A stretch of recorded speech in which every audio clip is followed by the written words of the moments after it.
You know, really, this is the only place where this could happen, bringing the academic and teaching mission and the public and our society together.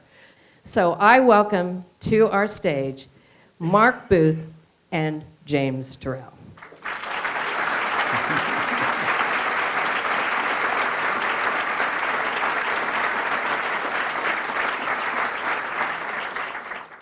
Well, I'll give a slight allegory. There's this beautiful plant in Arizona called the night-blooming cereus.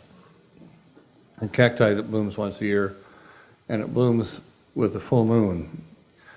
And I could, for instance, give you the day to come, and you get a ticket to Phoenix and then drive up to area around Flagstaff and in areas like Canyon de Chelly and some of the slot canyons that are around the area, and also in parts of western New Mexico.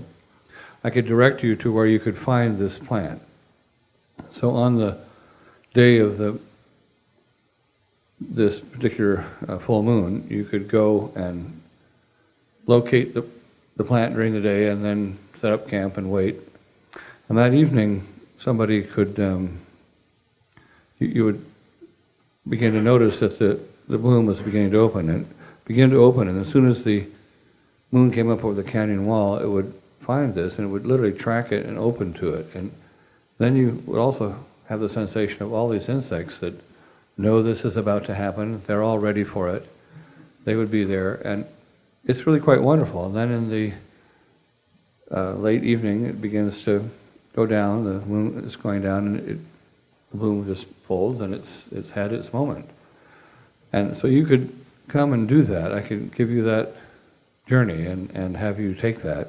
At the same time, somebody in New York could have a penthouse and they have a greenhouse up there.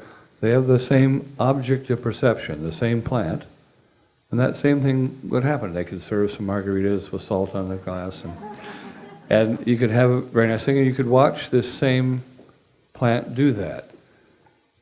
They're two different experiences, and if you feel to be involved in making that experience and dealing with that, then you, of course, make the journey and have the journey be something that's a part of it. So I think that's important, and that turned to be important for me. Also, I'm interested in having art outside of the museum. Yes, we're celebrating a time when I've been doing work in museums all over. But I do these pieces all over the place, from Tasmania to Norway, and from Ras Al Khaimah to Beijing, and so all over these places I'm doing this, and I have several quite remote sites up in the Andes near Colomé, and in the Yucatan, and Rodent Crater, which is not that inaccessible. I mean, particularly here, I'm talking to people who live in Kansas. Come on.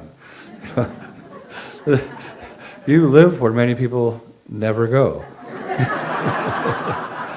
Actually, I think we hold the records. When I lived in Virginia, we were the state that ranked the least in tourism in America as percentage of GDP. We used to have the world's largest ball of string. I don't know if we still have that or not, but. Well, I live outside of the places where art is proffered, and two of my big heroes. So one was George O'Keefe, who I went to visit when I was a very young starting artist. Also, now understand exactly what she felt when I arrived unannounced on her door. And she had Juan Hamilton make some tea for us, and she sat down and had a cup of tea, and then she stood up, and I knew it was time to go. But here's somebody who worked at the highest levels of art. Liv Steichen took her paintings into New York, did that. And the other was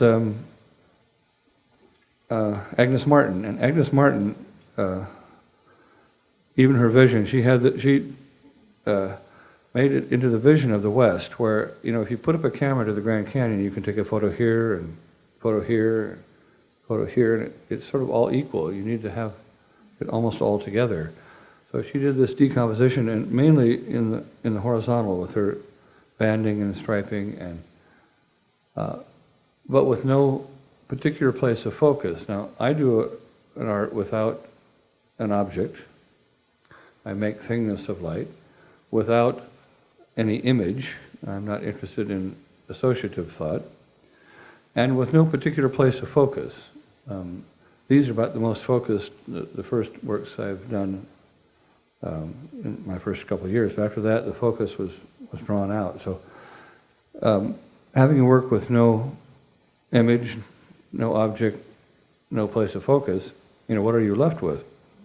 And she was doing this art that was similar to that, and also she first came out and lived in a camper outside of Cuba in New Mexico, and then moved to Galisteo, and then eventually up to Taos. And so she was a hero too, because she worked with dedication, but she didn't disconnect herself from her source. And it's very hard to sort of stay with your source in New York, and I found that, and particularly males, and if you enjoy a good party and don't mind drinking, you find yourself really distracted by living in the big city. So you can get a lot more art done if you don't. So for that reason, I've always, my heroines lived in the desert, and that was something I also thought about too. I've now lived 40 years in the desert, and so I've lived in the desert longer than Moses did.